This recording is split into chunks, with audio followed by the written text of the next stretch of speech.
by request. On today's episode of Make It Make Sense Cardiology Edition, I am going to walk you through basic ECG interpretation. This is the foundation of learning how to read ECGs. This is not complex arrhythmia lesson day. This is basic how to read and understand the ECG. Disclaimer. The intention of this post, as is the intention of every single post I have ever made on this platform, is to educate student nurses and new graduate nurses, and I'm never going to compromise on that. So yes, I am going to use medical terminology. I'm going to keep it as simple as possible. But yes, I am going to use medical terminology because it is vital that these student and new graduate nurses learn how to speak in this way so that they can effectively communicate professionally with the members of the interdisciplinary team. They have to learn. So I have to speak the language that they are going to need to learn. That said, let's jump in. And let me go ahead and apologize in advance because I woke up a little raspy today, but I got my handy dandy water with me. It's my favorite cup ever.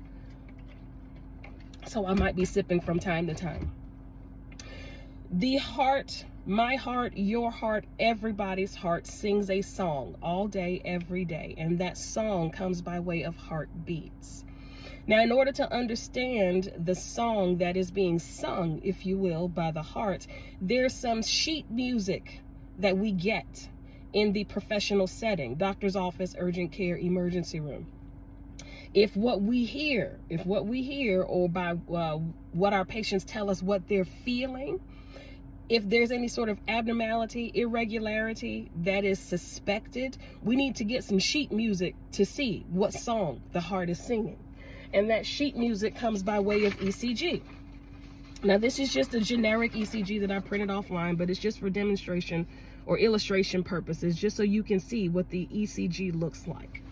There's 12 different pictures, if you will, on the ECG, and that just serves the purpose of showing how the electrical conduction system is picking up heartbeats in various angles of the heart.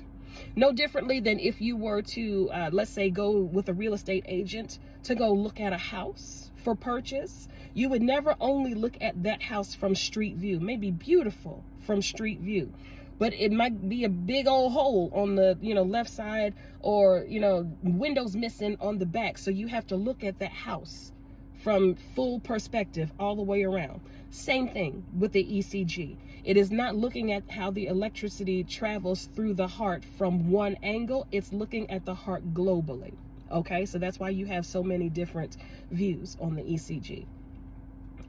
Understanding how that gram, if you will, that printout is generated on ECG, you first have to understand the electrical conduction system of the heart.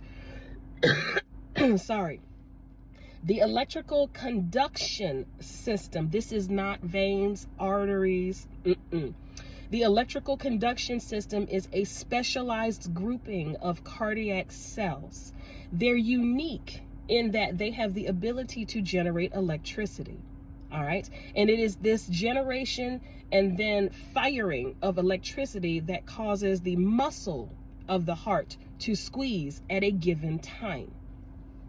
Now, the electrical conduction system has a pathway through the heart. All right.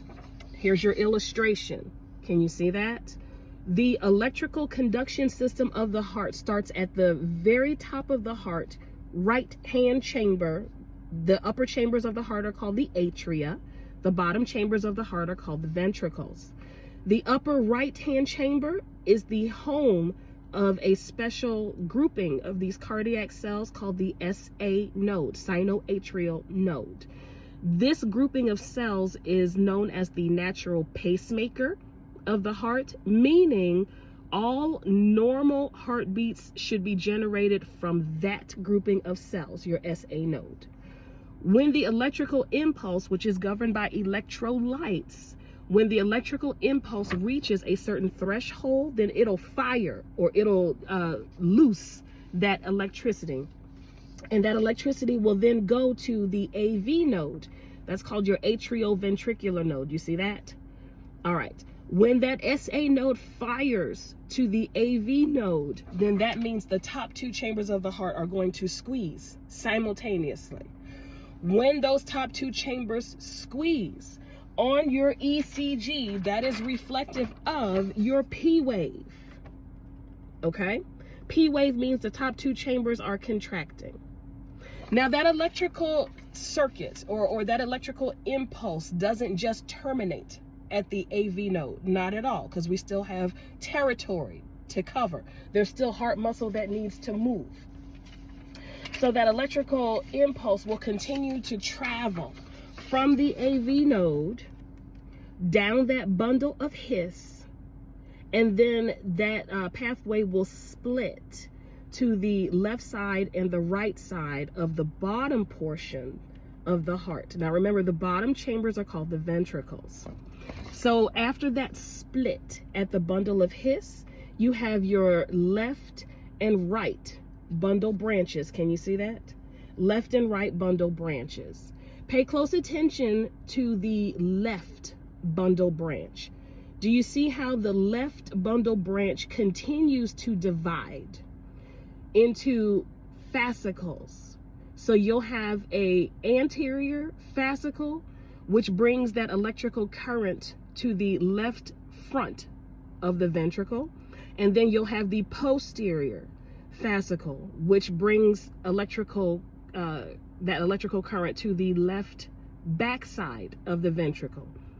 And then further, that conduction system continues to divide into your Purkinje fibers. And it's at the Purkinje fibers where that electrical stimulus that was once very strong at the SA node, at the Purkinje fibers, that electrical current is at its weakest. All right, you got it? How does that look on an ECG? Good question. So we already said that the P wave represents the top two chambers or the atria contracting. That QRS complex, that represents when the AV node receives its electrical stimulus and that current continues to move downward. When the AV node sends that signal down to the ventricles will then contract. That's your QRS complex. All right. So atria have contracted, ventricles are nice and open and relaxed. When that stimulus hits the ventricles will contract, and the atria will then begin to relax. Now, contrary to popular belief, the heart doesn't just beat as one solid muscle. That doesn't happen. Top two chambers contract while the bottom are open, and then the bottom contracts while the top is open. So the heart makes more like that motion. All right. So P wave, top two chambers contracting, QRS, bottom two chambers are contracting. And then your T wave, do you remember seeing that?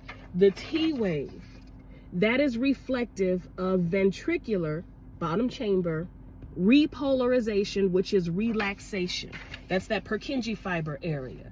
The heart has to come to a point of relaxation so that the sequence can start all over again. You get it? So again, P wave, top two chambers contracting, QRS, bottom two chambers are contracting, T wave, the heart is beginning to go into relaxation mode so that the whole cycle can start all over again. That is the normal rhythm of heartbeats. That's the way it should happen. Now, obviously, you do have arrhythmias that occur. And even if you cannot directly put a name on those arrhythmias, knowing and understanding what normal looks like, abnormal will stick out like a sore thumb. And the more you practice ECG interpretation, the easier it will become, just like any other skill. So student nurses, rewind this post repeatedly, go over it repeatedly, take what you learn from here and apply it to what you see in class, in clinicals. And new nurses, take this and apply it to what you see when you are at work, whether you are reading the telemetry, looking at the telemetry monitor, or if you are doing an EKG or ECG on your own patient. And for the love of all that is decent and holy, do not, hear me clearly, do not rely on that machine read interpretation at the top of your ECG printout. You are smarter than that. You're so much smarter than that.